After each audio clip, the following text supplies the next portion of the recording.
I love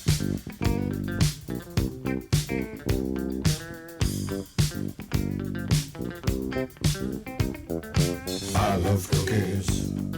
I love cookies. I love cookies. I love cookies. Welcome to Cookies, the world's most influential basketball podcast. I am Ben Dietrich. Jordan Rodelli is on vacation, but Andrew Kuo does not, will not, and has not taken any days off. Mr. Kuo, how are you on this lovely afternoon? Despite COVID being over for months now, you would think I'm languishing out of boredom of my normal life coming back. But I'm feeling amazing, man. It's just like every day is a new COVID-less day for me. It's amazing because we told everyone that it was over. We predicted it, and now everyone's catching up. Now they're saying it's over. Dude, we've been in top hats and three-piece suits and tuxedos for weeks. Man, the most influential pandemic podcast. The perfect pandemic pod. I mean, I don't want to sound like an insufferable hipster, but, we ended the pandemic first. Right, we broke it first, and we ended it first, so... Oh, now it's cool not to be in a pandemic. Yeah. I liked earlier pandemics better, to be honest. The first pandemic was better. I mean, I was kind of like a Spanish flu day one.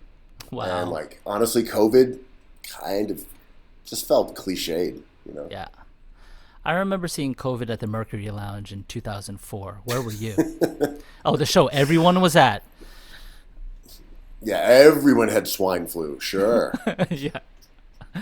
I'm feeling good, man. I got my second vax. I am Pfizered up, baby. Is that private information? Are people disclosing which one they got? No, it's a source of much conversation. I'm a Moderna guy. I feel like Moderna is kind of like the Honda Sentra. Johnson & Johnson, kind of like the wild card. Like, yeah, you might get some blood clots. Who can say? Probably not. But Pfizer, really the gold standard. Is it? Because I was disappointed I couldn't get the J&J before the J&J bomb dropped. I wanted that one because, a one shot. It's a quicker antibody life. And one shot, one kill. One shot, one kill, and it's a golden gun. And then the Pfizer took a while, and the second one kind of knocked me out. Yeah, the AstraZeneca is the wildest one. It's something like 8 weeks between shots. Man, it's a minor miracle we have any of these. So to compare apples and oranges is wild, but yeah, I mean, given the choice, I don't know, human beings figure stuff out so quick. It's just like, nah, AstraZeneca's trash. I'm like, it took a zillion scientists to come up with that. So you got rocked by Pfizer too, more Pfizer. It took a lot of Advil, but I didn't feel great. I could still, did I watch the games, bro? I did watch some Knicks games, but I felt a little not so fresh. You know what I mean?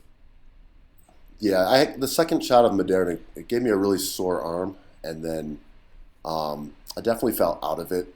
I did not feel crushed, but I didn't feel awesome. I know some people who actually threw up after getting it that night and just were down for the count. But I think if you're younger, it actually is worse. Oh. Because, we're old, our immune systems have kind of given up. Among other things. What, you want me to react to what now? Listen, I guess. If I've given up winning a Knicks championship in my lifetime, my immune system should have given up a long time ago. That's what I mean, a feeble response. Oh yeah, sure. Let's get the COVID. Yeah, great. Young people's are all spry, go-getter immunity. Still got something to prove. Not us, not Gen X. That's tranquility, baby. Yeah, I'm just chilling, feeling 95% invincible, which is crazy because that means 2 people out of every 40 people are not invincible. But they are invincible in that they won't get COVID and go to the hospital and potentially die, I believe, right? It's you can still get it, is my understanding. There's still going to be a portion, but it just won't be as bad. Dude, the But vaccines are incredible. sorry. They're incredible. Yeah, I am grateful. I don't mean to sound ungrateful. I am psyched to have gotten my shots. You don't sound ungrateful. You sound psyched. I am excited, man. It was cool. I did not get emotional though. I gotta say, you know how some people were like, "Yo, it really hit me hard." You know, going through all this trauma this year. When I got the shot, I didn't expect it, but you know, X, Y, and Z. This is how I reacted, and I expected to get all that whist. I did not get any of that. I kind of got annoyed. I was like, "This took too long." Well, you get wistful for the polio vaccine. Like that was the vaccine of all vaccines, you know, like the back end of the malaria polio one. Yeah. Like when quinine hit, I was like, these are the days. Yeah, I mean, for me, it's like penicillin, man. You know, like that's a miracle cure. This one, sure, I'll take it. Yo, penicillin's wild, man. Just like mold on berries. That changed Earth, right? Like, would we have died if it wasn't for penicillin? Penicillin is really the wildest. This just fixes stuff. Cool. Right. What? I don't know. Kind of everything. Just take some penicillin. Great. Done. Do you know anybody, without naming names, no one's being a Utah cop here, do you know anybody who won't take the vaccine? Oh, for sure. Oh, really? In your life? Yeah. I respect that opinion. Like, at least 5 to 10 people. Interesting. Do they have? First of all, what team do they root for? Second of all, what's the rationale? Is it the Celtics? Some are antibodied up, and they're just like, I'm not pressed, whatever. The second shot or all shots? No, they just had COVID before, and they're like, I have antibodies. I just don't care about the vaccine. I don't trust it. They're spooked by the mRNA element of it. Like it's going to turn you into a spider. Yeah, the 5G internet's injected into my veins. Yeah, and a few people are just like, I don't trust it. What's the point? Right. I mean, I'm like, well, the point is like, so you don't get it again. So you don't pass it around. Like, that's not a good enough sales pitch. I'm like, all right. Yeah. I mean, to ask people to be an ant is like a tough mental exercise, I think. Especially, it's like when someone takes Advil and be like, I don't have a headache anymore, or my knee doesn't hurt anymore. I'm like, take more. It's like, why would I? I'm pain-free. I'm like, well, it's because of the Advil. It's tough for me, too. I love skeptics of all kinds, but this one's really challenging because it's a global pandemic. It's crazy. I mean, it's funny if we went back and had all the time in the world and listened to the, 60 hours of potting we did early in the pandemic. We sort of talked about 200. Like how this would end 2 weeks later, how this would eventually end with COVID still existing in either like poor communities or poor nations. And like, that's exactly what happened. Not that it was a hard prediction, because this is how the globe has operated for a long time. Yeah. But we're already getting that where, there's certain countries that they just have no vaccinations. No one has a shot, none. And then, of course, America has this incredible surplus with a bunch of people who don't even want to take it. Like, you could have predicted it all. Yeah. I think we did. And I don't necessarily think it's, like, dark. I think it's dark in one way, but also a reality. And I'm glad our country is shipping out vaccines to India, and they need it. I'm glad the policy is changing based off of pressure, because I think it makes most sense to share what we can share. But I mean, Americans not taking it is disappointing, but also not surprising, and I don't know. I do appreciate our White House currently being able to change their minds to, in my opinion, a more logical solution. Yeah, I was thinking exactly about India and just how they're like absolutely fucking going through it right now. It sounds the same time horrible, man. Yeah, I mean, we're in New York. We understand what it's like when it's really bad, but India doesn't have the capacity that New York City had, and we were overwhelmed last March. So, a country of that size, that population, with that level of poverty, I mean, I can only imagine the magnitude worse it is than even when it was terrible in New York. Yeah. I go from being I'm always the worst, but like, that guy, that designer from, I think you say Lanvin, right? He passed away this week, and I got frustrated because I'm like, it's so late in this COVID game. What's happening? Like, I don't know anything about his pre-existing conditions or whatever, but I'm like, he died like 15, 16 months into this. Like, was he not protecting himself? And then I think about India, and I'm like, oh, this thing is still raging everywhere. And like, my perception of it always is kind of filtered through my own delusion. But like, it takes me a second to realize, like, yo, there's like more than half of the world that are fucking struggling with this. And so we are still struggling with it, Yeah. Well, I mean, not like we were, because the recent announcements are obviously cause for a lot of optimism. I think you could see them coming. Specifically, a few, and we can talk about different ones, which would be very on brand for the Cookie Soups pandemic pandemonium podcast. Perfect, of course. Yeah. Well, first of all, let's talk about the now endangered clandestino cheese plate. You're a Cuomo day one. Shout out homosexual.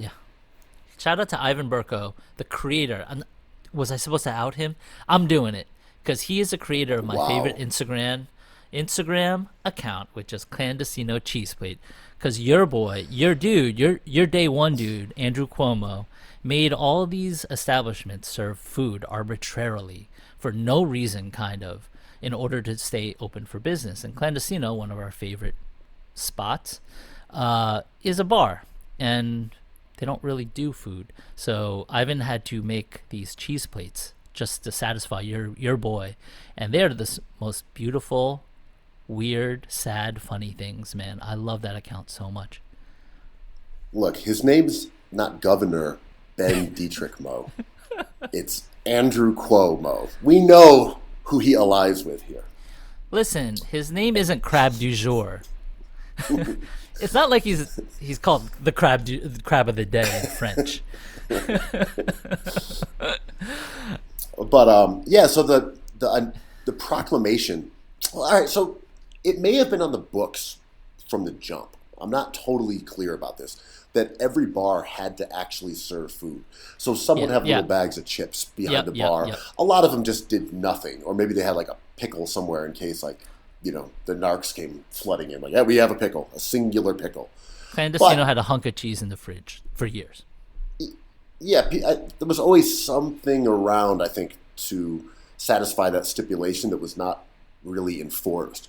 But inexplicably, Cuomo decided that during the pandemic, in order to make people sit down and I think curtail people wandering around and drinking, they really started enforcing this. So places like in Brooklyn, Lovers Rock, I believe, was a bar in Bed-Stuy. They got shut down for not having food to serve. It was a lot of places just got saddled with large fines because they didn't have a clandestino cheese plate. So now they're getting rid of that. It's over. You don't have to actually serve food, even in a farcical way, if you are now a bar. It feels like they missed. I mean, I think everybody mistimed their jump with this coronavirus, but I feel like Cuomo may have been like, yo, we can get some serious revenue if we dole out tickets for the next month while this thing goes on. Meanwhile, 16 months later, all these places are shuttering. He's like, ooh, maybe that was a bit cruel. These places were in survival mode, not profit mode. I mean, I have it on pretty good authority that they were going total seat of their pants on safety precautions, rules, punishments, all that stuff. That there was no, pandemic Bible that they were consulting and adhering to. It was just, maybe we don't want people standing. Okay, no standing. Clandestino cheese plates. Everyone's got to have one. 9 o'clock, 10 o'clock, midnight, indoor, outdoor. It was all very arbitrary. I love the idea that some people in politics or business or sports think they're good at multiple things just because they're good at one thing. It's like Cuomo's like, oh, I won the election, therefore I'm probably really good at pandemic policy. No, call in some help. It's like, no, I wrote a bestseller. I got this. It's like people love me. It's like, Are you suggesting that, say, a real estate tycoon, second generation money would not be great at, I don't know, running a country? Like, are you insinuating perhaps that a random billionaire may not be ideal for governing the most powerful nation on earth? I'm mostly thinking. I'm mostly thinking of analytics nerds on Twitter being like, I could run the Knicks and make a championship team out of them. I'm like, I guess so. Maybe. You might just be really good at tweeting. I don't know. Like, remember that when they said video games were either going to destroy our minds or make us, like, insanely brilliant? And in the end, it just made us good at video games. Gen X tranquility, baby. It's like, you are now going to be the best at Animal Crossing? That's it? I can't teleport? I can't... No, you're just good at this game with the animals, and maybe you do some fishing in it? Good. Don't ask him to cook a meal, but show him a deck of magic cards and watch out. I mean, yeah, that's everything. Yeah, I do think we believe that if we are good at something, or have succeeded in something, that we are then a multidisciplinarian. Yeah. Like, it happens with wealth all the time. I'm not going to go on a anti-billionaire screed, but we do see that happen a lot. Like, my company that makes compression shorts has made me a billionaire. Therefore, and I'm not talking about anything specifically, I'm just using an example of a successful product. Therefore, I think I have some ideas about education in America that should be committed to wax. Dude, I see this with our homies, let alone billionaires. It's just like, yo, I can play the guitar. I think I can manage a bar too. An hour into it being like, what do you mean there's a leak in the bathroom? It's like, well, I know you can rip that blues solo, but like, I don't think managing a bar is up to snuff. I mean, it makes sense, yes. Right? It makes all the sense in the world. Why would anyone want to think they're only competent at one task? Listen, like, can you chew gum and walk? Like, nah, I'm a gum chewer. We do the perfect pandemic pod, but we would never touch streetwear or merch in a sec. So we have interns to do it for us because they're good at it, right? Yes. Like tweeting, we can't do that. We just pod. So we have interns, a team of interns do all of this. And no one intern does more than one thing. Right. We have one gruel making intern who makes less gruel daily. And that intern gruel is fed less gruel and then in turn serves that gruel to the caged interns while also being caged. We have a fixed amount of gruel. We just add more interns so each intern gets less every day. That's just the way it works. The gruel is a constant. Yeah. The interns are in flux. And we never want fewer interns because that just means more gruel. That's our promise. Our gruel supply will never change. Yes. The like demand that vat on has a the line. other hand. Yeah. There is a line in the gruel vat, and it will always be reached. That we swear. Mm-hmm. It's like death, taxes, and the amount of gruel Cookies has. So another good news, the curfew ends for outdoor dining and outdoor drinking on May 17th. It's all over. They went step by step. They went incremental, 9, 10, 11, midnight. Now they're just throwing up their arms. Go fucking ape shit. Do it. Go off. And then end of the month, they're ending the curfew, and I want to say all restrictions. I could be wrong on that. There could still be like COVID protocols for indoor dining and drinking, but I'm not sure. They might all be gone by the end of May.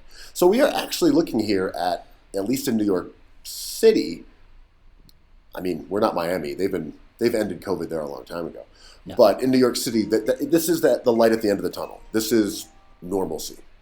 Are you feeling ready for normalcy? No. I am happy that this is happening. I think bars should be open till 4 because bars need to stay alive. And I am not a religious person, so I don't think bad things happen at night necessarily. So I like night people. But I just don't feel like we totally understand this virus. But it's unfortunately the downside of taking or collecting data is collecting bad data, and that would be more people getting sick. But I guess it's time to find out. I am I am a hesitant person by nature, so I'm weary if anyone ends up on the wrong end of this experiment. I mean, I believe that nothing good happens after 8 a.m. That's true. Like, you wake up in the morning, it's just Coffee, chaos. pancakes. Yeah, yeah. Tragedy. But to me, you have to look at the vaccine as our only out.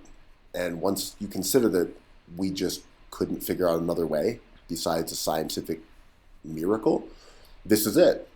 Okay, everyone has a chance to get their second shot. Everyone can just walk in now. It's incredibly easy. There's vaccines for all. You get your second shot. You have as much immunity as we can scientifically offer. Then you just got to go balls out. Like there's no other solution, And I think you could go cautiously and like maybe this will work. That's another solution. At this point, right? No, but I mean at this point, like what would that look like, right? Because just going cautiously while people are vaccinated, then you're just saying, well, we'll just do this incrementally. But we've already cast our lot with the vaccines, right? Like that's all we have.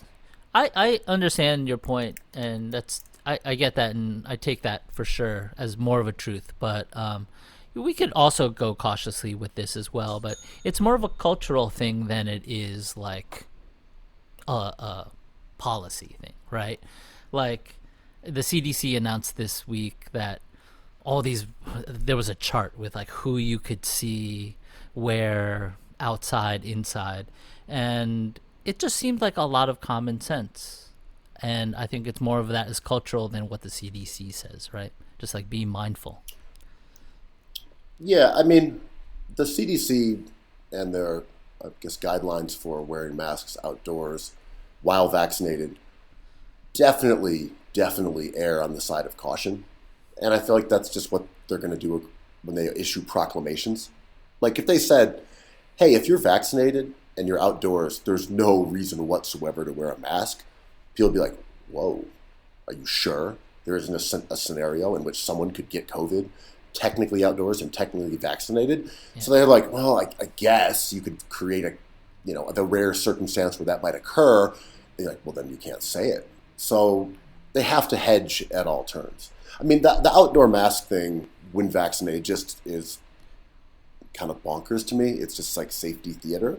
And like that makes me sound like Joe Rogan or something. But I'm like, we know how difficult it is to get COVID outdoors. We know how difficult it is to get it if you're vaccinated. Like the combination of those things, I get why the CDC still has to say, like, if you're in crowds, wear a mask. If, there's not moving air or whatever. I get it. But I also think at some point wearing masks was an idea of commitment to like social responsibility, right? Where it's like, hey, we're getting this under control. We're going to wear masks.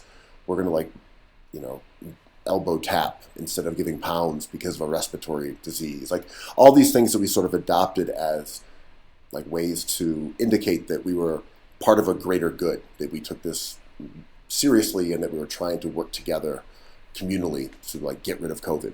And I think after people are vaccinated, you're like, well, this is what we came up with as our end game. So it's just weird to have these sort of cultural mores that were either wrong or more necessary, 8 months ago than they are today. But I think things are going to be very, very normal really, really soon. Like once stuff opens up and with the thing about the masks, I don't think we'll look at COVID as being anything other than like this crazy nightmare that still is sort of lurking at the fringes within like a month.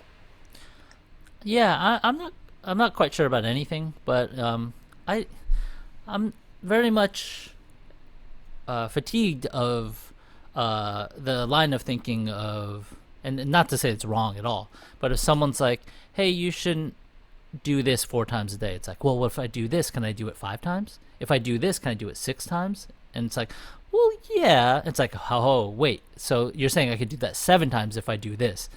And like we're dealing with a pandemic. It's pretty simple. Thankfully, this thing isn't a huge puzzle, and people have figured it out kind of. And to to try to do mental gymnastics about if what we're doing is theater or if what we're doing is a cultural moire or if what we're doing actually works. It's like it's a little too much. I'm just like, just put a mask on. It's so easy. It's just like, that's the easiest thing. To guess if the person next to you who isn't wearing a mask has it or not takes more effort than just everyone wearing a mask. So I'm into masks. I think they look cool. I think people look like ice ninjas. Like it is not a big deal in my life to put a mask on, and to take it off when I eat and be mindful of the people I'm around. And not to give someone next to me who's probably going through a hectic day the stress of like, did he get his vaccine? I'm like, yes, I have a vaccine. That's why I'm not wearing a mask. Instead of like wearing like a badge or the color red or whatever, I just wear a damn mask. It's so easy. And I mean, I hear you. To me, at this point, like outdoor mask wearing, especially if you're vaccinated, just makes no sense. Like there's just, when you're saying it's so easy, you should just do it. That is a safety thing. I mean, in terms of like theater, you're like, I don't want the person next to me to be stressed. Like you're not really saying it's going to save lives. You're saying it's about stress. And I feel like this is not about you. We've seen that kind of idea that we need to have like compassion for people who are still freaked out about COVID. And I think that's going to be sort of an interesting like cultural exchange when we do have things opening up and people saying, hey, wait, look at India. There's still COVID. People are still dying. This is still around us. There's still cases in New York. You're like, yeah, but it's really hard to get it under these circumstances. That's probably the next like front for, shaming and arguing online and everybody just getting mad at each other. Yeah, I don't discount anybody thinking those ways. I just discount annoying people. Like I just don't like annoying people. And obviously everyone has to tolerate a degree of annoyance, their own annoyance in their social lives. If someone annoying brings up that point, I'm going to be annoyed. If someone who's not annoying brings up that point, I'm going to be cool with it. Like this is all too much. I think you should just wear a mask or not, I don't care. I do care, but like, you can't force your will upon somebody like that. I mean, I think if people want to wear masks indefinitely, like, go nuts. Do it. If you just want to make that part of your life, go nuts. But at this point, you can't really tell someone who's vaccinated to wear a mask. Like, it doesn't make any sense. It's, as you said, it's just for, well, we don't. That's what we're looking for. We're not. I mean, sure. We do know. Well, the doctor who gave me a shot, I asked him like, so when are we gonna get rid of these masks? And he's like, I wouldn't do it for a couple years. He's like, but it'll be if people will get angry. He's just like, just keep on wearing your mask, man. And I'm like, fair enough. He's like, have a good day.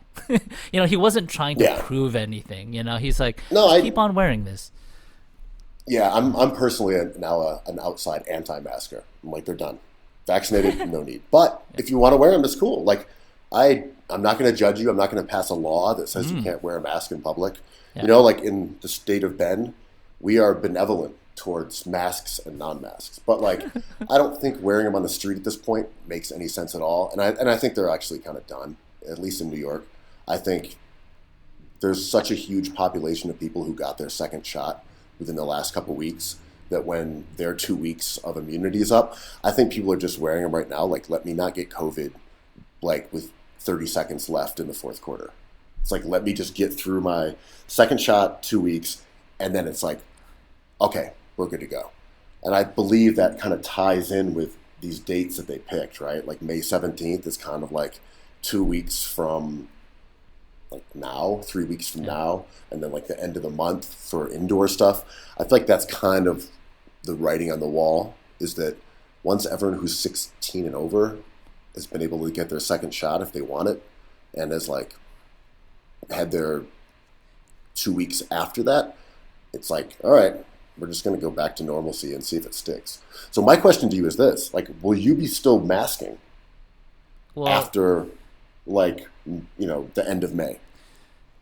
I mean, these data points like age 16 or May 17th or 2 weeks, I don't really think about those things at all, because I think this is like kind of just a thing I have to accept as like a new normal thing. If I overshoot it, it doesn't matter. It really doesn't matter.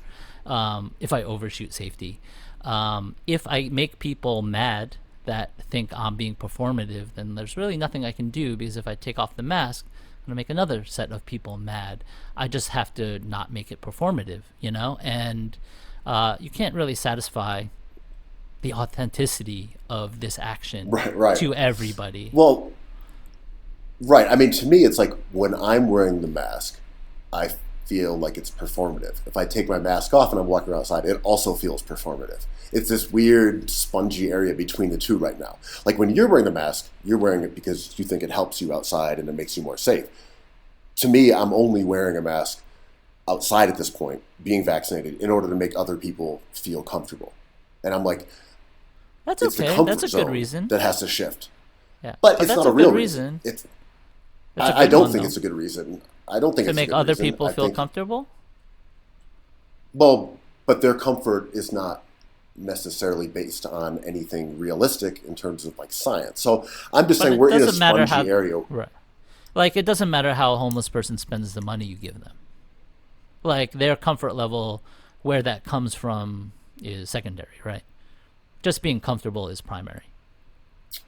I mean, we're talking about culture. I agree.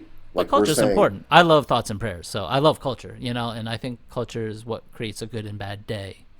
Mm-hmm. So to me, it is super interesting because we scientifically know that there's basically zero chance of getting COVID outside, and if you're vaccinated, it's just like infinitesimally small. But if people want to keep wearing masks, you're like, well, we should satisfy their feelings about COVID and their anxieties about it by also wearing a mask, which means that like everybody is wearing one, and now it just remains part of the culture. So I just do think you'll see a population shift towards not wearing masks, which then will like deteriorate the need to wear one to satisfy people, and you'll left with the people who are not being performative, who are like, I'm wearing a mask because it's for my own safety. I'm still worried about this. I'm anxious. And at that point, I feel like everyone's kind of where they want to be. Does that make sense? Yeah, it kind of reminds me of like that big secondhand smoke moment we had maybe a decade or two ago, where, the chances of someone getting sick from someone smoking outside in a smoking area next to somebody, if someone's eating pasta and someone next to them is smoking, like the chance of you getting lung cancer is very small. But it's still like culturally annoying, and like there's all this loaded stuff and what someone's personal history is. And as someone who was friends with many smokers, it never really occurred or bothered me. But it quickly changed, especially in New York City. Like that's just a no-go now. Like if you're smoking on the street, someone's going to give you a dirty look. And to me, all the secondhand smoke. Do you want it? Do you want all the secondhand smoke? And it's a cultural thing, right? Primary smoking is very bad. Secondary smoke is very bad, but not like quite when you're outside, not for a few seconds. People just don't like the smell. People don't like the vibe. What is our city if not just a collection of vibes, right? I mean, I feel like smoking has definitely surged back in the pandemic. Everyone's just kind of stressed, had nowhere to go. Cigarettes were there. I know two people who started smoking. There's so much smoking going on. I respect it. I know. Well, it's funny. I know two people who started smoking again, but I know three people who quit, and then a bunch of people who quit drinking. I quit drinking. I will definitely have adult beer, one beer at Clandestino when I feel like I'm ready. But I just don't. I just stopped because I have to be like thinking okay if I am hungover, like no one on this pod is. Well, I don't sound hungover. It's like no, me neither. I can't handle it. My brain is too fragile. I am like not strong enough to deal with a hangover and weird pandemic vibes. So my question for you here is, and this is not to put you on the spot with any specifics. Do it. But, well, I mean, we don't have any specifics, and you kind of answered this before, but I'm more curious, like, when do you, as someone who is like, I think we should keep wearing masks and like following the safety protocol, when do you say, all right, I think I'm good to go. I'm down to have an beer at clando and mourn with full whist the clandestino cheese plate. I mean, at Clandestino, I think it's okay to drink your beer not through a teal filter. But on my way home, I'm gonna put that ninja mask on, and it's not following any guidelines, right? Because the guidelines could say you guys don't have to wear it. I'll probably wear it because it's very easy. I don't mind the way it looks, and I have people in my life who depend on me, and I feel a lot of pressure to do the right, safe things. So the mask is the least of my fucking worries, so I'm going to wear that thing. It could be a year or two. According to my doctor who gave me a shot, like it shouldn't be a maddening, right? Because you're going to, even before the pandemic, you saw Asian people wearing masks in subways, and they got a lot of hate for it because it was condescending, right? But in Asian culture, they just wear masks in public. It's just a thing. In Hong Kong especially, just because of pollution. They had the bird flu, all that stuff. And when they came over here, New Yorkers got upset at them because it felt like a judgment. But they were just doing something that was culturally okay to them, right? Yeah, I think speaking as like the sort of the cultural element, I think we have come to accept now that you're going to see people wearing masks on public transportation all the time. Like, I'm not feeling great, better throw a mask on. Or definitely in restaurants, right? Like chefs will be wearing masks, I think. Oh yeah, that I don't know. I kind of doubt that. I could be wrong. I just feel like they don't have to wear gloves, but we make them wear gloves. True. Yeah, I don't know. I don't think we'll see like employees and bartenders and people working indoors wearing masks down the line. But for the next few months, I think the precautions indoors are going to be a lot more strict in terms of like watching data and seeing what happens. But thus far, like the vaccine rollout in New York has seemingly worked. It's not bad. A lot of people got the vaccine. It's accessible, and now at this point, you're seeing the numbers of COVID cases are absolutely plunging. Just they're crumbling. I don't think there was any like rolling average of over 200 in any borough. Like over the last couple of weeks or so. Yeah. We saw this happen last summer though too. So the combination of good weather, people being outdoors more, and the vaccines are gonna like whip this thing down to being like almost non-existent, except it's still gonna be lurking. Also, it's still mutating, so there's a few dozen mutations that we know of, and they're saying there could be boosters available to us, like flu shots. No big deal. You just go in and get another shot like every 6, maybe 12 months. They don't know yet. They don't know anything. But this is just a new way of living, sort of like living with smartphones and living with 5G, or living with the Knicks being the best team in the NBA. This is just the new reality. So I think it's not the worst reality we could have had. If it's just a small inconvenience. I think the thought of being angry at people who are overly precautious is natural, and I see where that comes from, but I really urge myself to think about bigger things. That's an interesting point. It's weird because I think that resentment comes from, what is that resentment? Is it? It's real. Yeah. That I think maybe part of it is that you're presuming that person is like looking down on you. I don't, I'm trying to figure out exactly what that emotion is. I don't think you're wrong either. I mean, I'll even say like being at a barbecue and seeing someone come up in basically a spaceman suit. I'm like, what the is this guy doing, man?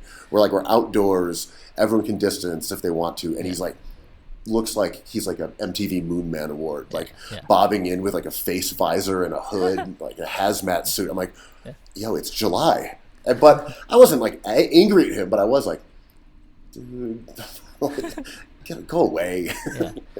Well, there's, I think, especially with Twitter, and especially the 4 years we've had in politics, there's always a conversation that you have, and there's always an implied conversation, and those things run parallel together. So when people take offense to language, which is what we've been arguing about for like 4 years, which seems like an eternity, or when people argue on Twitter about things as dumb as Ben Simmons or Andrew Yang, there is a implied judgment beneath the surface of an actual statement that human beings can pick up on, and a lot of that has to do with a class judgment. So if somebody comes through, let's say, in a spaceman suit, it's easy for someone to imply, do you think we're normies, or do you think I've never been to the moon? And it's like, hey, buddy, I'm just wearing a spaceman suit. Get over it. I'm like, no, but you're implying something, right? And this is how arguments start. This is why divorces happen. This is why there's like the judicial system, right? This is why there's liability. It's what you do and what you imply to have done. I think that's the crux of it. I think the idea of an implied conversation, an implied argument, is like the underpinning of it. It's like, let's go ask this guy why he's wearing a mask inside a restaurant at the same table as me when no one else is wearing one. Why does he think he should do that? Why is he standing out? And it's part of just the lack of homogenization as well.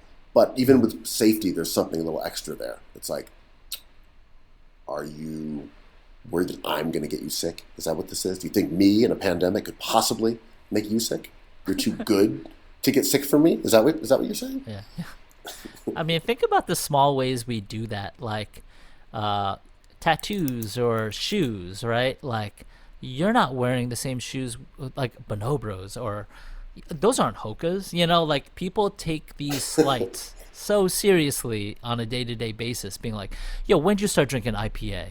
One IPA throughout the night. When did you choose to drink one IPA throughout the night? It's like, we were Budweiser bros. Now you're drinking a new kind of beer. I'm like, yeah, I got bored of Budweiser. It's I show up in white jeans once, and there's comments. You're a white jeans wearing guy. And I'm like, man, I thought they fit cool. Decided I was going to try it, and now you're making me conscious. But they're like, no, you're making us conscious. You're a white jeans guy wearer now. Bro, we were all wearing basketball shorts. Now you're showing up in Wallabies too? Where did the Wallabies come? I did not get the Wallabies memo. But instead, that's what they're thinking. Instead, they're like, nice Wallabies. It's like, ooh, that's the internal fight. Yeah. That's the conversation that they're internally having. So anyway, COVID's over. We told you a long time ago, and now it's been confirmed. We ended COVID with this pod. In sadder news than the ending of COVID, I think it's worth mentioning Black Rob, the former Bad Boy rapper who died, and I don't even really know the causes. Was it a stroke, a heart attack? I'm not actually sure if it was announced or not. We found out collectively. Remember when DMX was on life support, and Black Rob posted a video onto social media, and he was seemingly on life support. Well, he was in a hospital bed, emaciated. We're like, yo, what's up with Black Rob? And he was sick too. That's how we all found out. Right, and then he was released from the hospital and then died a week later. And to your point, from that video, which was alarming to say the least, it was not a surprise. I mean, it was still kind of a surprise because, wow, he looks bad and now he is dead is like not typical. But again, there was at least an ominous, a video that it made it very clear he was in bad shape. But this are three rappers from sort of the same era: DMX, Shock G from Digital Underground, and then Black Rob. So we saw some amazing footage from the funeral procession, the ceremony for DMX that was at Barclays Center, the monster truck with his casket in it, thousands of Rough Riders on bikes cruising across the bridges. Just seemed, I was not there, seemed like a very uniquely special moment. One of those things that can only occur with a specific population of people who are like DMX fans in New York City. Like, no one else would have that event for them. Yeah, I feel like the rest of America thinks we're like Biggie Smalls a city, and we are. But man, DMX, he hit a nerve, and You know, our buddy Luch posted some pictures of that monster truck and the Rough Riders with their shiny helmets. I'm like, this is so distinctly uncool and so New York. I love it. You know, it was a cool moment. Yeah, there's a good point you're making there, because I feel like Brooklyn, particularly due to gentrification, that has become sort of the hip hop like franchise for New York City. Like Biggie Smalls, Old Dirty Bastard, here's a mural, you know, we're going to name our restaurant, you know, Spread Love, It's the Brooklyn Way. And like, we're going to play Juicy around the clock. Just these do or die. The hip hop. Yeah, exactly. It's really been based on the Biggie archetype for like old school dad rap. And Rough Riders is a totally different archetype and equally as valid, and maybe even like more New York in a lot of ways. Yeah, you know, seeing guys with, you know, albino boa constrictors and like their bikes coming down from Yonkers. I'm like, this is so New York in a way that is not represented by that, like, yeah, we're going to sell like chopped cheeses and like the New York face of like bodega rats. Like, the Rough Rider shit is so much more real. We are not Robert De Niro Tribeca. We are not the film festival. We're more Rough Riders, like DMX, you know, like of monster trucks. It's interesting. It's like bodega cats. I'm like, yes, there are cats and bodegas. Yeah. But what about the Rough Riders? Like the Rough Riders they're just not, they're such outsiders, and they haven't fit neatly into those like tweetable sort of tropes about like the quote unquote like authentic New York. Yeah, and, you know, Jay-Z was huge. I think Jay-Z had an impeccable run of a decade plus, but we were a diplomat city, right? Like, well, at least we cared as much about the diplomats as we did Jay-Z. Yeah, I think, I mean, it's also, who cared about diplomats was young people. Yeah. And there was a schism with Cam. I mean, he even had beef with Jay after they, you know, he was announced as like the VP of Rockefeller by Dame Dash, and then they splintered apart. Yep. And he went with Dame, and they were still like on Def Jam. But maybe they went to Atlantic after that. I forget exactly. But the point being that there was even a generational schism there as well, where older people would say, like, well, Cameron's just talking about nothing. It's just drug dealing. It's negativity. It's all word salad. And then you had the people who really liked the J and the Big and Wu-Tang and like older generations that saw rap as something that was supposed to have like definable, identifiable substance. Yeah. Even if that's like a very weird way of phrasing anything. Yeah. But Cameron and them were viewed as like not having substance. That they were all like style. They were all offensiveness, you know, cursing, swearing, drug dealing, guns. It was like there was a divide there. Yeah. What I thought recently this week was like, remember, a young person should have disdain for old people. It's a young person's job. And when I was young, I had disdain for classic rock heads, right? I was like, you do not care about Led Zeppelin. I do not care about the Beatles. I'm done with this stuff. And like, we sit here in 2021 and we're talking about artists that are older than the Beatles or Led Zeppelin was back when I was a kid to those older people.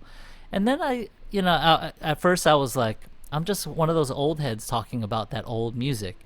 And then I was like, oh, I'd much rather listen to the Humpty Dance than The Wall.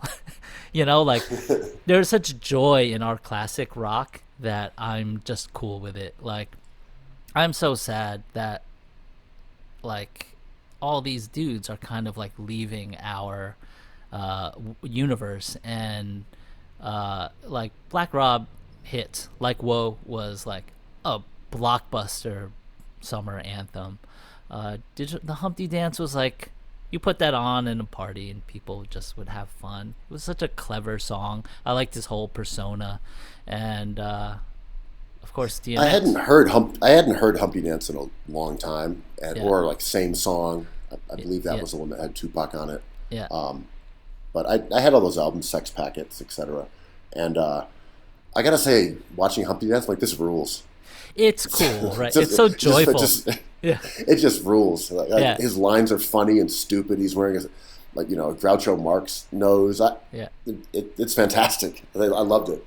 And I didn't know this, but someone said he did all the artwork for all of his singles and albums, which is incredible. Like, this dude was not only a performer, he was like a visual artist and like one of our great funny MCs.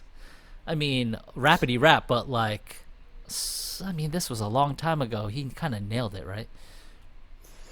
Yeah, and I got to go back and listen to like those albums again. I revisited, a handful of the singles that I had liked.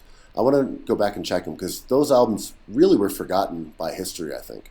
And Yeah. I don't know if they're great, but like I have not heard them in like 20 years. People don't talk about them in the way they talk about even things like Run DMC. Like, I was more surrounded by special ed fanatics than Digital Underground fanatics. But, everyone had those records. Like, it was a prerequisite that you get those records if you were a completist, right? Right. I feel like for some reason, Souls of Mischief and Far Side were kind of those West Coast non-gangster rap groups that people would reference and had more sort of staying power. And yeah, Digital Underground just sort of vanished. Like maybe they were too early. It was because too early. there were a couple of years before that Humpty Dance was viewed sort of as like a novelty record, which it is, but it's awesome. A great novelty, right? Yeah. But in a way that Far Side, Passing Me By, and like everyone Alcoholics. kind of jocked Alcoholics.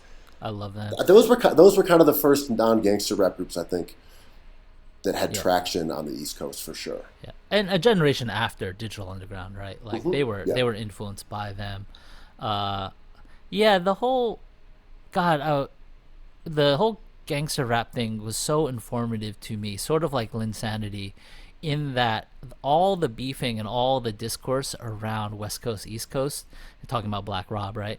Being a bad boy artist. I was like, even in the moment, I was like, does this matter? Like, I love LA. Like, why are we talking shit about LA? LA's cool. Like, why would someone from LA talk shit about New York? New York is awesome. And even with the Knicks, I'm just like, why are we arguing about something that's kind of fun? Should we just like enjoy it and like that's it? And I don't know.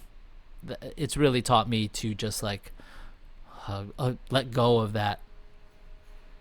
I feel like the only time I bought into it was when I didn't like the West Coast music. Then it was easy to take a stance because I didn't enjoy like West Side Connection's album. No, and I don't like to Tupac. Yeah, I didn't love Tupac either. He was okay. I had his first album, and Brenda's Got a Baby and Trapped and all those records. I thought it was cool. I listened to it a lot actually. Yeah. But I didn't love his double LP. I didn't like the Cube version with Mac 10 and WC. Yeah. I just wasn't into those records as much. I didn't like the production. So it was pretty easy to be like, East Coast, throw up that E when you don't find yourself listening to records that are, the other side. Yeah. Totally. I mean, I think the first West Coast record that blew my mind was either Ice. To be honest, it was Snoop's debut, right? That thing is just like perfect. It was just like every minute, every second of that album, you're just like, God damn it, what is this thing? Because all the Ice Cube records, NWA records, they were great, but they weren't perfect in that way. And it felt new. It felt like, when I first heard like Cash Money Records stuff, I'm like, what is this? I don't know. Cube was kind of my guy. NWA was cool, but Cube was the one I really liked out of the West Coast. Yeah, he had a run.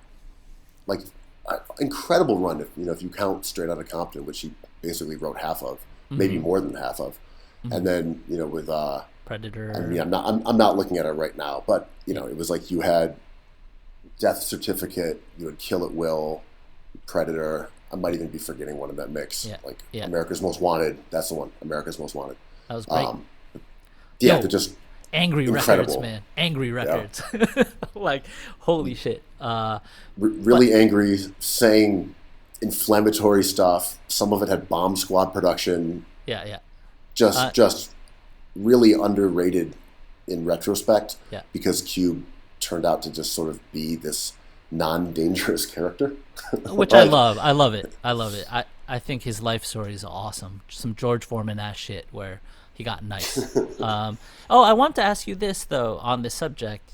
I don't know if you saw Swizz Beatz speech at DMX's memorial about giving people their flowers while they're alive, and he kind of went off, right?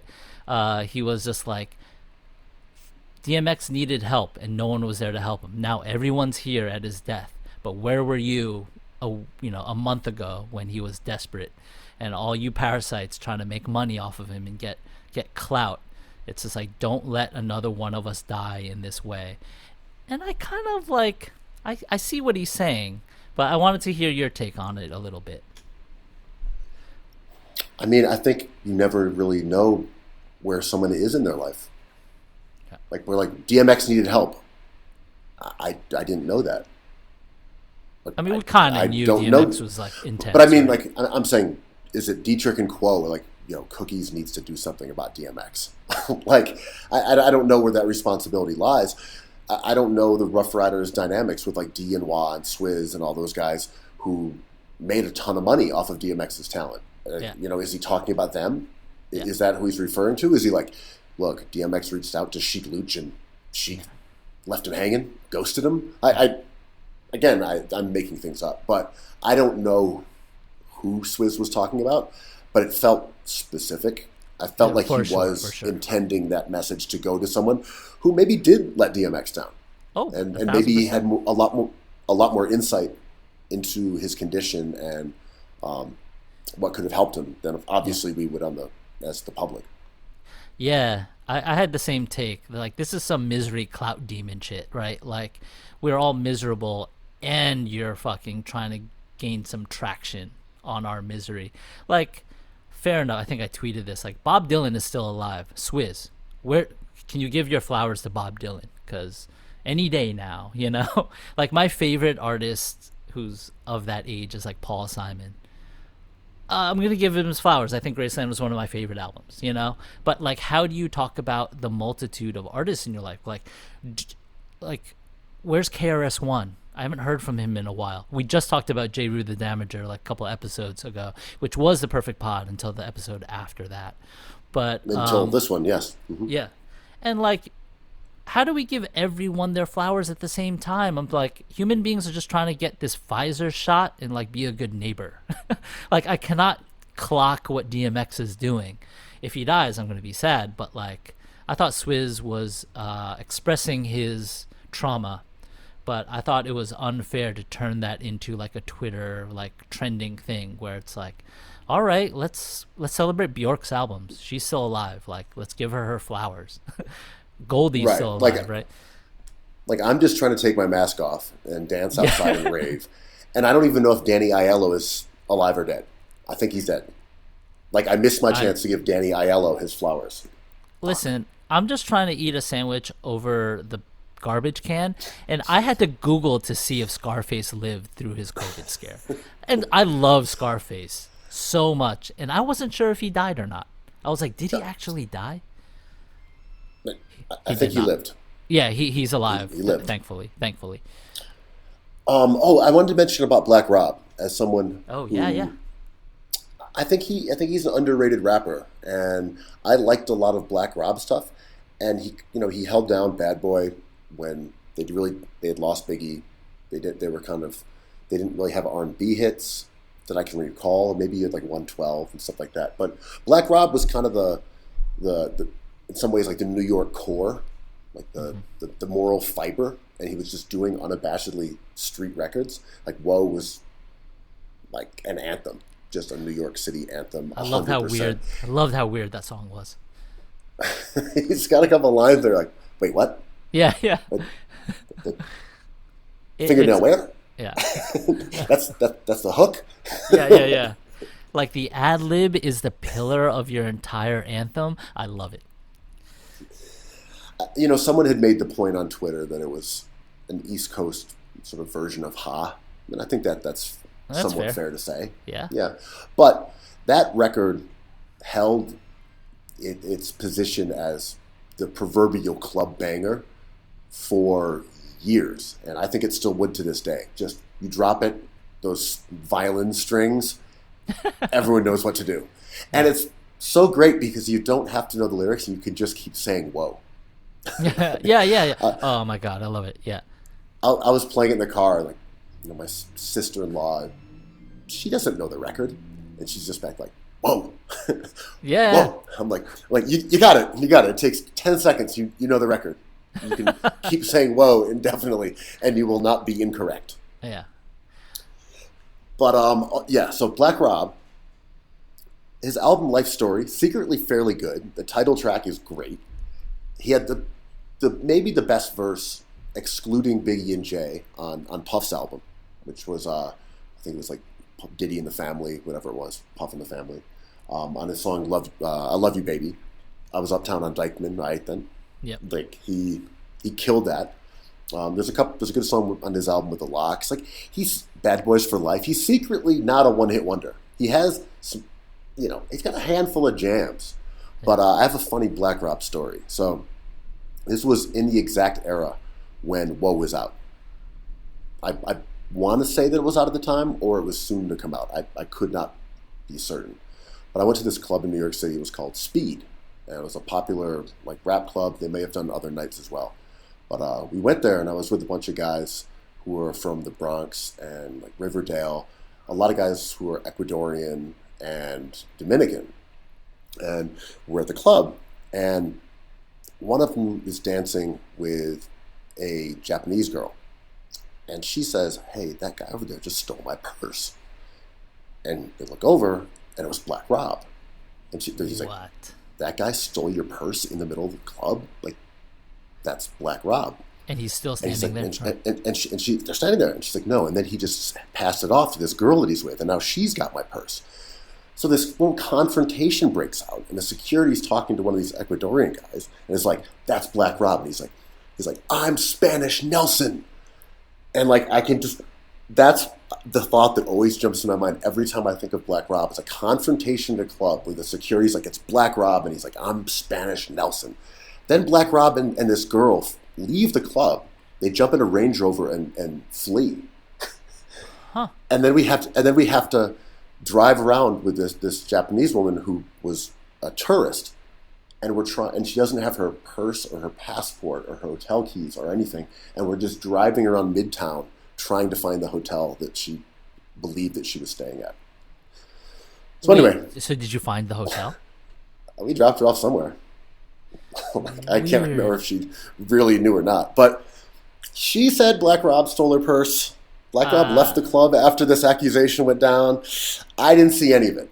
Right, I can only recall what I saw. But Black Rob also, in a magazine article, said that his favorite activity was breaking into one apartment and then going apartment by apartment by apartment, smashing through the drywall, because it was much easier than going through doors. So he would sort of tunnel through an entire side of an apartment building, robbing house after house after house. I call bullshit on that. There's no way. First, we would have heard about this weird tunneling criminal mastermind. We would have seen some sort of news story about this. Second of all, it's not easy to bust through a wall with foundational stuff and brick. In New York City, these buildings are not just sheetrock. I mean, he was pretty specific about. He's like, you want to go to the ones that have the sheetrock. He wasn't just saying any apartment building. He's like, the sheetrock ones. That's like the thieves' utopia. Nice. But okay, I love this, because if you identify the sheetrock houses as a thieves' utopia, the people who live in the buildings that are just flimsy, made of sheetrock, aren't really holding the good stuff, right? They don't have the ice blue iMacs on hand. They don't have the first gen iPods in their drawers, right? You're right. Wait. He's got a line. Does he have a lyric about this? "They Heard I Got Life," where he says, "But sheetrock walls, if an N-word don't like me, he can lick my balls." Oh, okay, that's interesting. He's a sheetrock guy. He's a sheetrock day one. All right, all right, okay, I can get with it. So this new rapper that's coming out, what's his brand? Yeah, it's Sheetrock. Just loves drywall, sheetrock. Just like lightweight, cheap housing components are really his bag. I'm so tired of these subcultures. First we have rock music, then we have to have sheetrock music. Oh, it's under the sheetrock section. You won't find it in the progressive section. And if you don't like it, you can lick his balls. His basketballs that he stole from his sheetrock apartments. What a segue! What a segue! That's wow. That's perfect pod behavior. Basketball. So, as a huge Wizards fan, you've got to be. Yeah. I don't know if it was a well-told story or even a good one, but it's my Black Rob story. I love it. Yo, when I used to DJ at clubs, purses and coats and puffers were like so many sources of confrontation. I refused to let anybody leave their shit behind a booth. It was insane.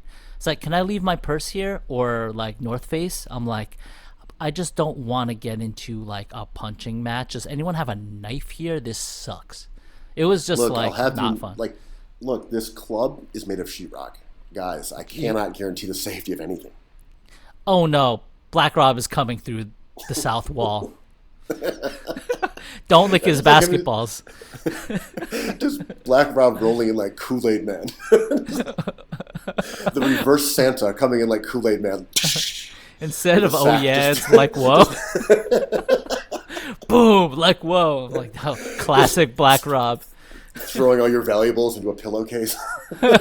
Oh god, the Sheetrock Bandit is here. Sheetrock Day 1, Black Rob. I know this tune. Yeah. So basketball. I was gonna say congrats to your Wizards for making their playoff push. Their play-in game, Wizards Heat, is gonna be a war. Yo, did the Wizards win that trade with Houston? I mean, we thought they did. Remember at the time, Westbrook for John Wall. We thought that.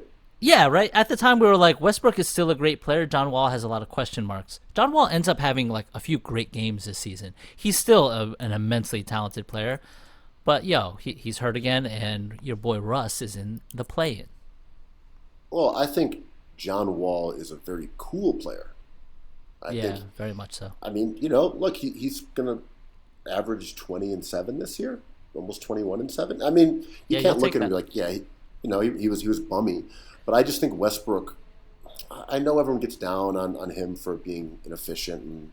And it's understandable because we're in an era that it's really easy to be efficient and efficiency is fetishized. Right. But Westbrook's ability to single-handedly just concoct offense. Yeah. Specifically via passing. Yeah. I'm a fan. I think he's underrated. Like, the guy's leading the NBA with 11 assists a game. He's doing what he's supposed to do. He just creates mayhem out there that sometimes works to your advantage. And, like, can we talk about the Wizards roster in general? Like, your boy Bradley Beal is still there. He's like your prerequisite scorer that every good team needs, right? Your Jaylen Brown, your Allen Houston, your Jerry Stackhouse, whatever. I may be underrating him a bit. Bradley Beal is a really cool player. But, I kind of love what the Wizards were doing. They got, as we said before, years ago on another perfect pod of yore, the Wizards got out of purgatory in an interesting way, right? Like, Otto Porter, they got out from his contract. They started investing in picks. They got Rui Hachimura, Bertans, however you feel about him. They started collecting moves. And this team is better than I thought they would be. I don't think they're going to, either make noise or stay in the play-in bracket. But I'm interested. I don't know. DC. I felt like losing Thomas Bryant was a bummer. Yep, for sure. As a Rochesterian, especially. But their offense always looked like it was going to be really potent. And part of the reason they started, winning games with a high-powered offense was like Bertans got healthy and started hitting shots. Like just having a fantastic three-point shooter in the mix like him versus a guy who's contributing very little without being able to just rain, 7 threes a game from 10 feet beyond the NBA line, like that makes a difference. When that guy's not hitting, he's not giving you defense, he's not giving you passing, he's not giving you much. Yeah. But all of a sudden, he starts hitting, the team gets healthy. All right, the Wizards are in business. I'm really sad Denny Avdia didn't end up being, he's hurt now, but he didn't end up being a better rookie than he was. I thought he was going to kind of be a mild level genius passer, facilitator. He just ends up being kind of a clunky shooter and a rookie. So maybe next year. Yeah, I don't think they're a particularly good team, but there's a reason for optimism there. That I think they're in better shape than when they had John Wall. Like they're a bit cooler team. Yeah. I don't know. I'm never opposed to being a fan of a team that looks like it has moves to make, and I think that's where the Wizards are right now. Like, okay, they don't have the makings of a title-winning team, but maybe they can get lucky. Maybe they can make some moves and figure things out and be interesting and kind of good. Because the reality is, there's only a handful of teams that can actually win a title. So unless you're just trying to be bad and tank, then like you just want to be interesting. Interesting in a playoff team is okay. Like, look, one team has LeBron James and Anthony Davis. You don't. One team has Randall and Elfrid Payton. You don't have those kind of franchise MVP caliber players. Singular talent. I talk a lot with one of my Wizards friends, and he's of my mindset. Shout out to Matt Murray. But like he believes that the Wizards would be better invested in one of these top 5 draft picks. And it's so interesting. We started off the season together, Knicks Wizards, this way. And he's kind of still there, but unfortunately, my Knicks are a top 4 team in the East. So I have graduated to a more elite tier of fandom. Well, I think we can always agree that a team is like better off getting a high lottery pick and a potential star in the long term. Yeah. But there's also merit to being somewhat watchable and entertaining and fun and winning some games that I think we discount a little too much when we kind of talk about, like, you got to have a star if you're going to win a title. True. Yeah. True. And, like, probably the Wizards' success this year, if they end up scraping their way into the play-ins and maybe even win that, it's going to be kind of fruitless. But maybe that season was also worth having, too, right? Maybe that was fun. It's hard to say. I'm not a Wizards fan, but, I thought the Sixers with Sam Hinkie had kind of the best of both worlds. I don't care about the results of the game. So when they were losing and coming closer to getting top picks that ultimately landed them players like Joel Embiid and Ben Simmons, they were running through all these players who were, a couple of years removed from college or guys from the G League. And that's fascinating to me. Like getting to know a new player and watch them for 3 weeks, to me is super fun. And they gave all those guys an opportunity. It's like, here comes Henry Sims. I'm like, this guy might stick. You watch him see games. All right, I like what I see. And then they come to me like, whatever, who's next? And that's a really enjoyable way, in my opinion, to watch basketball. It's actually so low stakes and all upside and optimism that it kind of rocks. I think the NBA, I agree. I think the NBA kind of missed an opportunity during COVID to really pump up the G League and kind of manufacture these B-ball Pauls. Mm-hmm. So when they finally come up, it's kind of monumental. I know they don't want to make coaching staffs look bad and front offices look bad because you can't play a lot of these marginal players. But I think creating a product in the G League that we can identify like individual players from would have been really cool. Because I agree with you. I just love the unknown so much that it kind of floats everything else. And the higher caliber players float back and forth between the NBA teams and the G League affiliates so much that I don't know that you can quite, well, you definitely can't get that same impact that prospects coming up through minor league baseball has. And, growing up in a city that had a minor league team, it was really cool seeing top prospects. They went up to the Orioles at the time, then they went up to the Twins, and you'd see guys who were the number 1 pick of the draft play against them or come up through that organization. You'd actually have a chance to see guys who would go on to be Hall of Famers. It's like Mike Messina, just like I love him. Yeah. there for a year when I was like really little, but I remember Mike Messina was there, and the G League doesn't get that because the top prospects are too good. They have to play in the NBA, so you can't sit there on a G League affiliate in the middle of nowhere and say, I get to watch Zion Williamson for a season before he like goes on. And I do think the NBA is trying to change that by getting the college prospects in early. But yeah, so far they've been kind of I'm saying, but they've been gravitating all to the one team. But I think that idea of getting top high school prospects go play for a G League team that's kind of like near where they live is kind of cool and has the at least opportunity to be a bit like a minor league system where you don't just get marginal players.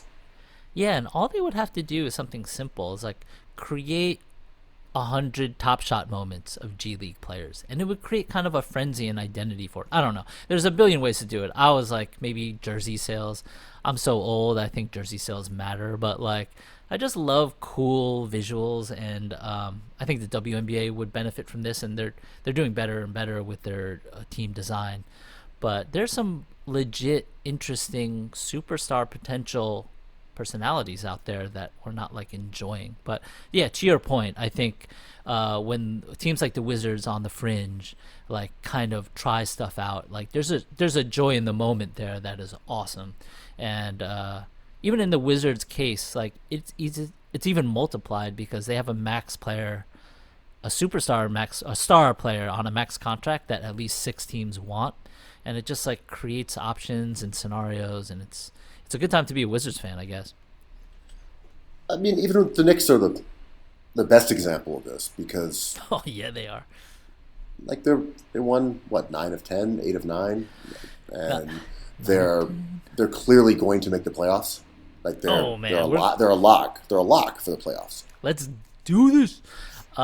Yeah, they look awesome. They even played the Suns really tough. It took a lucky shot, a prayer from Chris Paul to beat Emmanuel Quickley's Knicks. It's a really wonderful team that doesn't necessarily have sustainability written all over it, but this is just too fun to ignore. This team is just too lovable.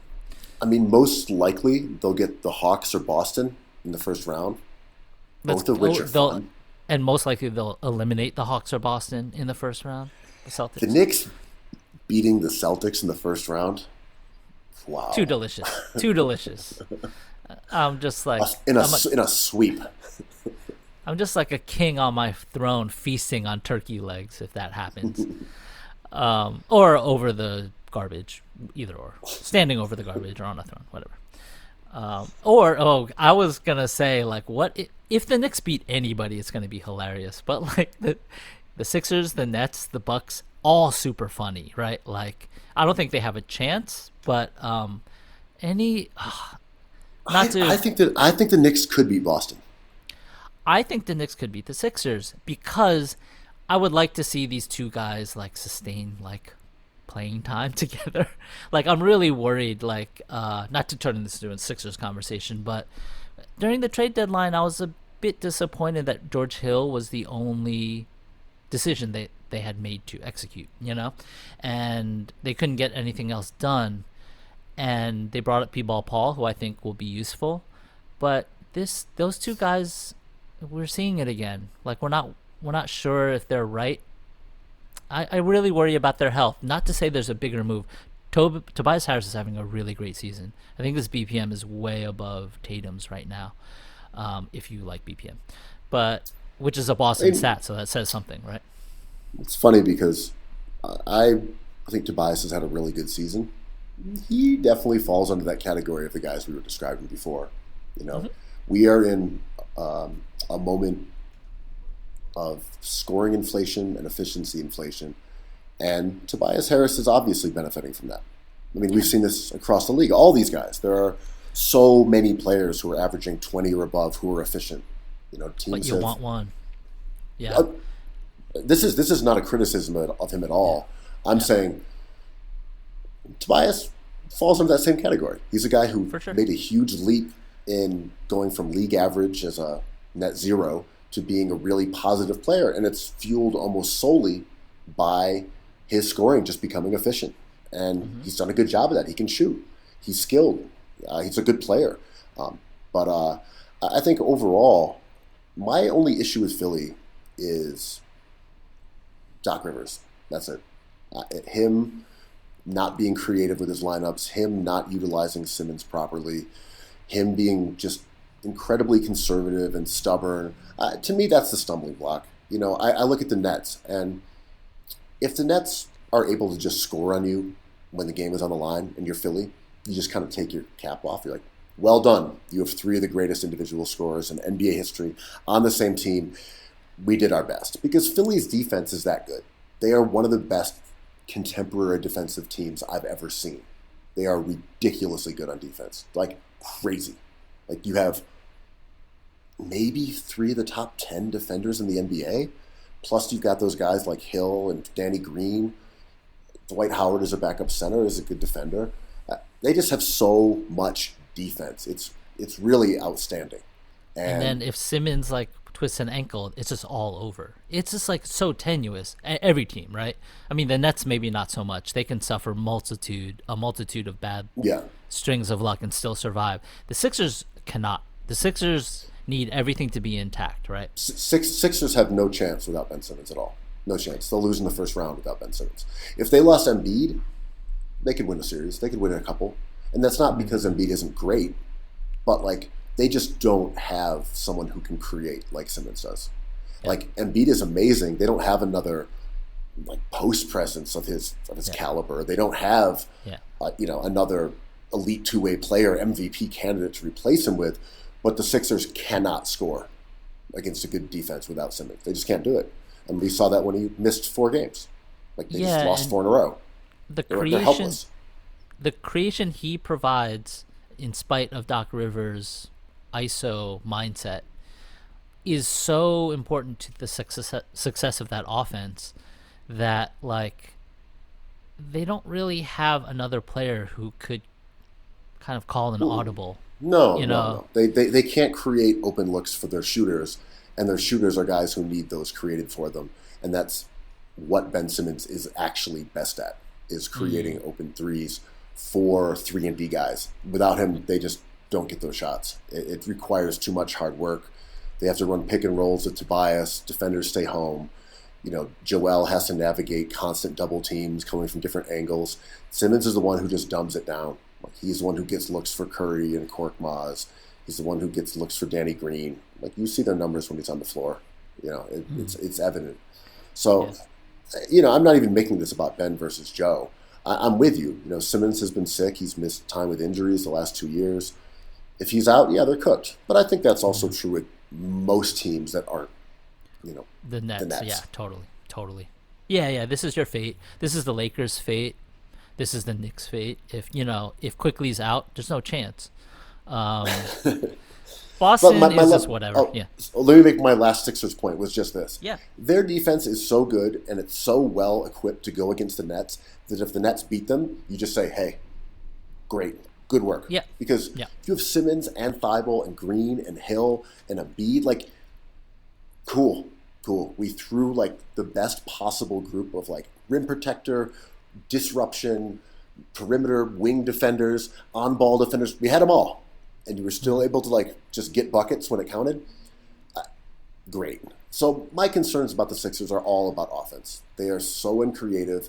There's no reason for a team with that talent that has 2 supreme creators among maybe the league's 15 and Joe and Ben, who you can just build an offense around, to have a team-wide offensive rating that's middle of the pack. That's a disaster.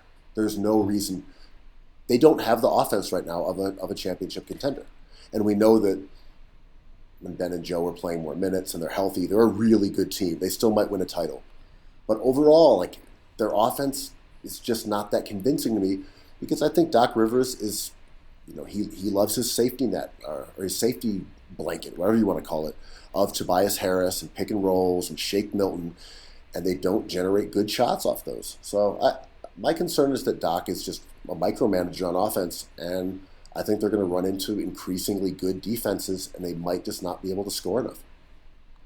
You know who also isn't convinced by these Sixers? Who is also a Sixers fan is Dr. J, man. He puts out 2 all-time All-NBA teams, and no Sixer is on there. I mean, I was expecting maybe some Ben Simmons love. People don't really understand Ben Simmons in the way Cookies Hoops does, the perfect pod. Oh.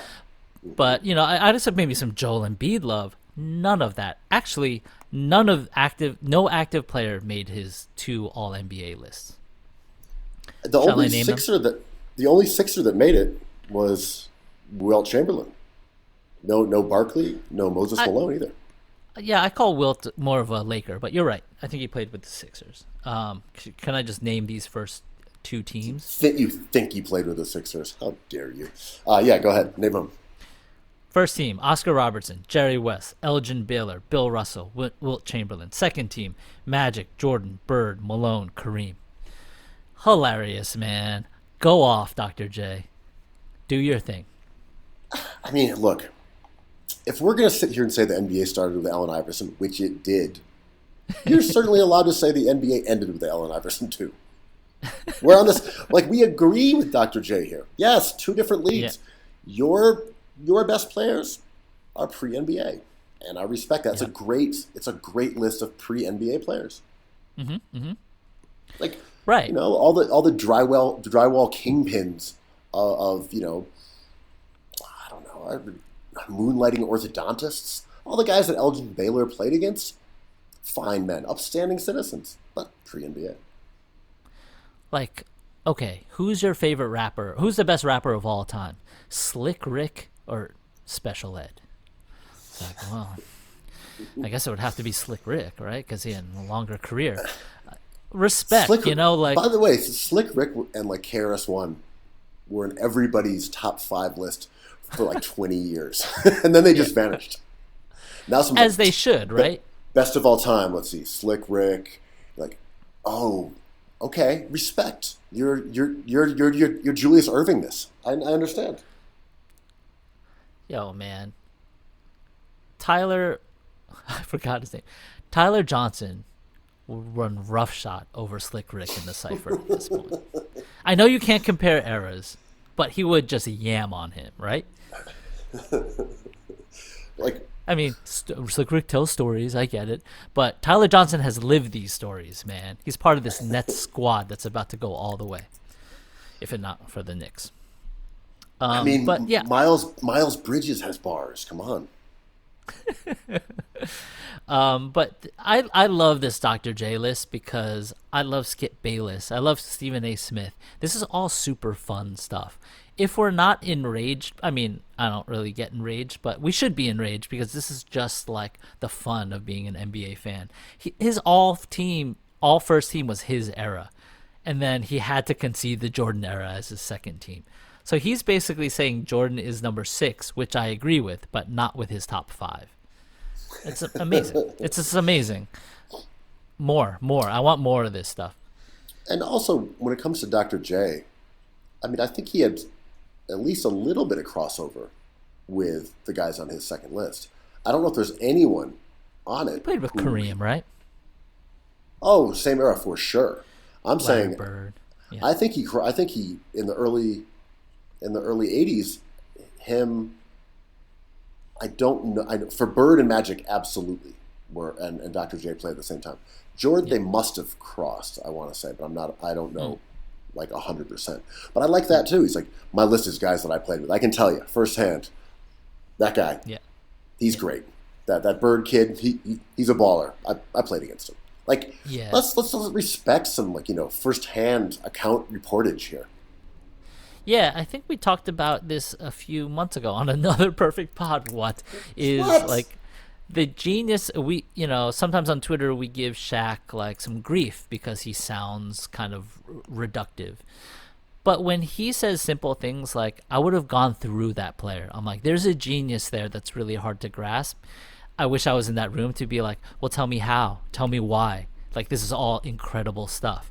And Dr. J just being like, yo, listen, Oscar Robertson was the best point guard of all time. I'm like, Tell me why. This is incredible. I mean, I don't agree with you, but also I didn't play against it. Like, it's called good stuff, man. Yeah, and also people Nikola Jokic is the best point guard of all time. Yeah, but people should have opinions. If we're going to say only new guys are better, then like by all means, that's another opinion. Yeah. Dr. J, ride for your era. I completely agree. And him and Jordan did actually overlap by 2 years. Oh, when Jordan was just known as a scorer, like Dominique Wilkins, and didn't have what it took to win a ring like Magic Johnson, until he got Scottie Pippen, who's never lost the finals. That's exactly what happened. I mentioned this on Twitter briefly, but Dr. J, I think he was victimized by the BMM and Larry Bird. Right. Because they're both small forwards, they're both rivals, they played in the same era. Dr. J was fucking better beforehand, man. Dr. J was incredible. And this is not to say that Bird isn't like a completely outstanding player, a Hall of Famer, all-time great. But Larry Bird won he won those MVP awards because MVP awards are voted for by the media. Like, Dr. J was a lot better than people think. People rarely say Dr. J and Larry Bird are peers. They were peers. Go back and look at the numbers. They were peers. And, I think that is a BMM legacy thing. It's Larry Legend. He was propped up as being the greatest small forward of all time. I don't know if he was better than Dr. J. They're both really before my time in terms of paying attention to them and seeing lots of their games in their prime. But, I'm just saying, Dr. J, I think, deserves to be more than, viewed as just, a good guy who had an afro and played in the ABA. I think he was as good as Larry Bird. Yeah, this might be the Bob Ryan effect, to be honest, because he was such a respected writer of the NBA and maybe the king of the BMM. And he had such influence. And I'm not sure if Jackie McMullen crossed over in that era, but there were some really powerful, amazing writers from Boston. Like we always say, the BMM, they took the basketball writing mantle, right? Like they wanted it more. Could have been New York, could have been LA, could have been Philly, but they did it in Boston. So fair to them. But we can easily look back and look at how these players were framed. And I certainly think Wilt Chamberlain and Dr. J were framed in not not the brightest light they could have, because they were just incredible players. I mean, whatever you value box plus minus, which is a BMM design stat, no less. Even though Tatum is failing, yeah. But is literally designed by a Celtics fan, guy who lives in Maine. Facts. Yeah. But Dr. J led the NBA in BPM in 1980, 1981, 1982. He led it in win shares per 48 in 81 and 82. He led it in per in 1980. He was not just some superstar who did that cool, reverse with a sweeping elegance and, famed awesome for his early dunks. Yeah. Dr. J was incredible. Yeah, for sure. And style, and he's a good celebrity, as we're being reminded of this week. I like everything about him, but also he's a contrarian, right? So, and that doesn't go as well for him 20 years ago as it does now. One thing, just so you're mentioning about his style and his level of celebrity, there's a great profile that's worth reading, and I just don't have it at my fingertips. I want to say it was Esquire, and I forget the name of the author, but it was written in either the early 90s or late 80s, and it's just an awesome write-up on Dr. J. It's a profile. It talks about him. It talks about race in the NBA. It talks about the ABA players bringing sort of the black street style of basketball into the NBA and people bristling at it. It basically was the culture wars of the NBA well before we were even cognizant of them occurring. The same stuff that happened with Allen Iverson and the dress code and, things that get, repeated endlessly to this day. But if you can find that, I want to say it's Esquire. Great read. And it really is informative about kind of the state of the NBA even, 35 years ago. Yeah. And I was kind of disappointed when this came out and it started trending like fire on my feed. And the two things people grasp onto was like Karl Malone is a bad dude. Like, that seems to be a tune everyone knows how to sing really well. And Jerry West never won a championship. I'm like, that's what you guys are gleaning from this? He's giving you so much gruel. Like, take it. This is about like classic rock, right? Like, is AC/DC the best band of all time? Like, to many people, for sure. And that's more interesting to me. By the way, the Jerry West thing is all BMM also, because you have to look at the time frame. At that point, that was when the Celtics won all the chips, and they just were like, well, Bill Russell's the best because he's the winner, the ultimate winner. Yeah. Meanwhile, he was beating a Lakers team that didn't have a ton of talent other than Jerry West, that would always come out and play them in the finals, and they would always beat the Sixers to get to the finals. So part of this is just shit talking from the BMM against their two main rivals, which were Philly in the East, and then in the finals they played the Lakers a bunch, and they just had a lot more talent. There was like 9 teams in the NBA. I mean, some of these years there was like 6 or 8. There were no teams. So it was those were the guys who were always compared to the Celtic stars. It was Wilt and it was Jerry West. So it was always like an incentivization to say that those guys weren't winners, or they were losers, or they were soft, they weren't focused in comparison to these title-winning champs from the Bean. Yeah, definitely. And the reason I love this list so much is because like this is like the most human thought ever, right? Like he was rightfully dragged for not including LeBron James on any of these lists, and his explanation was he was a part of too many super teams. And like it is so human to think that you lived the toughest life, because people were quick to point out that Dr. J was a part of many super teams. He played with Moses Malone and Maurice Cheeks, like who are in the Hall of Fame. And LeBron James, contrary to like what we think of his career, like did not play with. I mean, the Heatles were a super team, and AD is awesome, but he won a chip in Cleveland with like Kevin Love and Delonte West. He had Kyrie. Oh, huge. But like, are those super teams, or are those just championship teams? Well, like there's no Moses Malone on that team, right? Well, I would say I hear what you're saying. I think it's more that like in this era, you can't possibly win a chip without multiple stars. So saying, well, you went and played with multiple stars makes you weak. Otherwise, you will never win. It's just that simple. You can't win a title at this point without it. You might. I mean, that was still like. Did Dirk win one?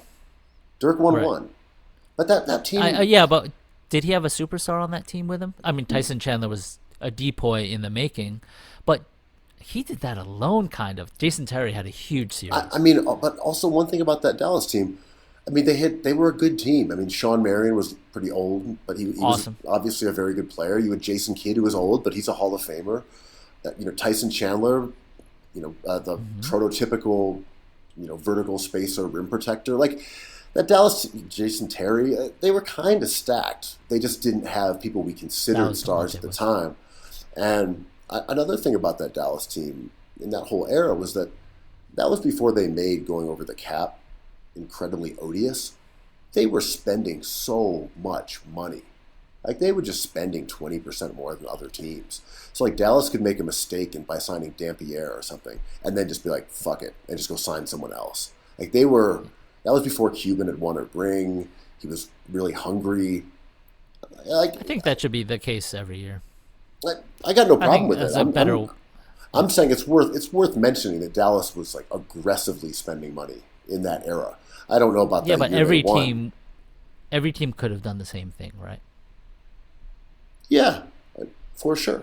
I mean, that's up to owners. I think all owners should spend money. Yeah. Otherwise, sell the team. I'm just saying they did have a bit of a little extra bump from an owner who is like willing to really spend money. Doesn't make their chip any worse. I think that's what you should do. I just mean Dallas was not like a really like some humble underdog team. It was a lot of the core of a team that had won a lot of games over the prior 5 years. Yeah, I'm trying to think like what were the championships that were done singularly? I can't think of. the closest one would be Dirk, to be honest, because you had the Spurs. They had a big three. Manu Ginobili is criminally underrated in NBA history. Obviously, the Warriors, the Heatles, the Celtics, big four.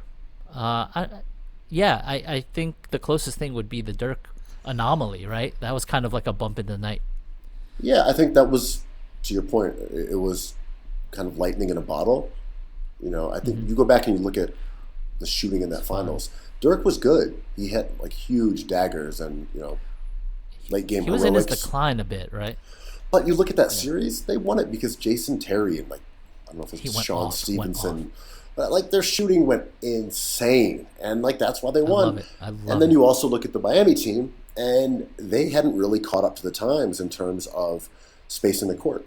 So when LeBron was being accused of choking and being, afraid of the moment, shrinking violet, shrinking violet, and when we were judging him for his character, you go back and you look and you're like, oh, Dallas just packed the paint and they didn't have any shooters.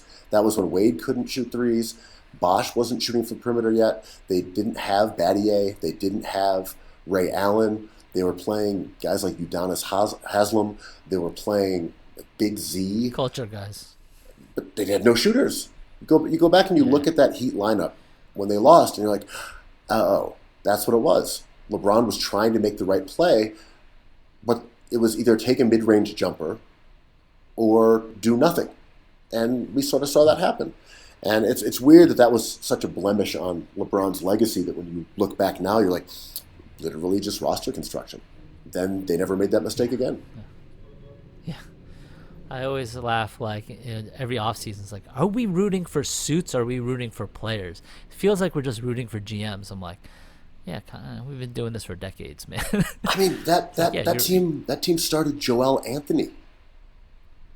Yowza. He had some nice games. Oh, he's good defender, good rebounder. But go back and look at that roster and see the lack of 3-point shooters. And then the next season they came back with Battier and Ray Allen, and it was. When did Mike Miller show up? Mike Miller was there. He was the only shooter, really. Him and maybe James Johnson that first year. Ooh, and then maybe your boy, who's the point guard? Your guy.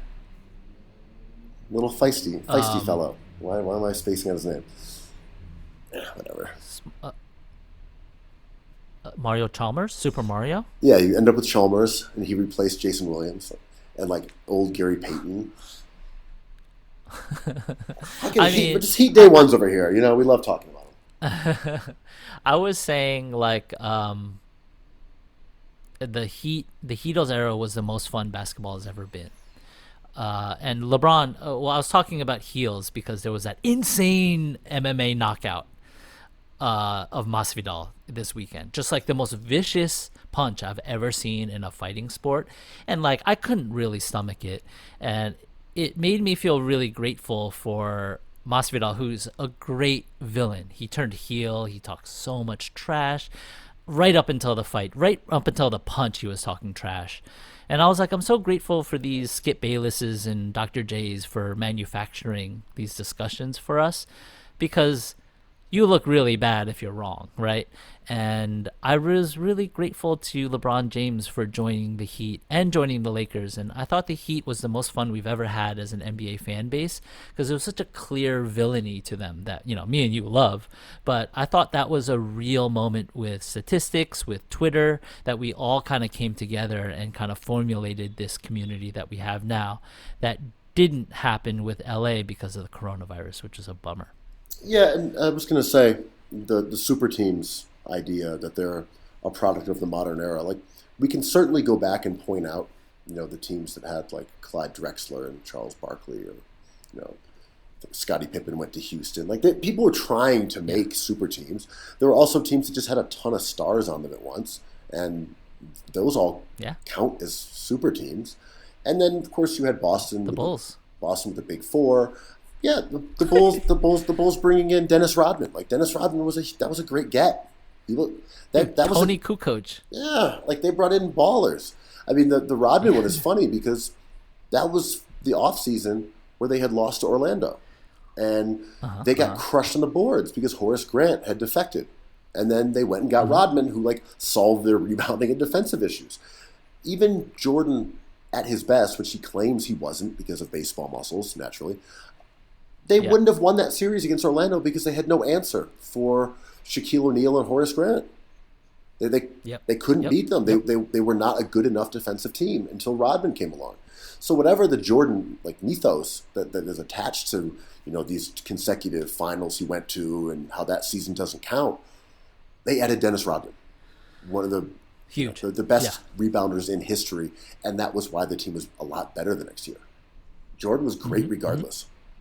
Jordan's numbers in the Orlando series were on average or better than his playoff numbers in the next years that came after. He balled out. They just couldn't defend. Yeah. Jerry Krause, man. Hated, but did a great job. We are loved, and we do a great job. Oh, before we close out, I want to give a shout out, which is kind of a bummer, but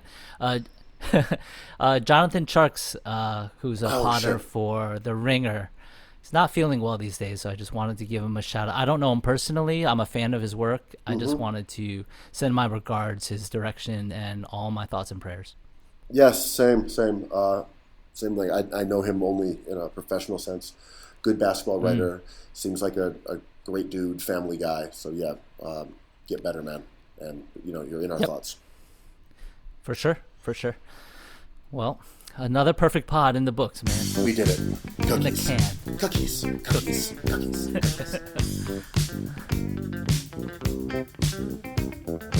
I love cookies. I love cookies.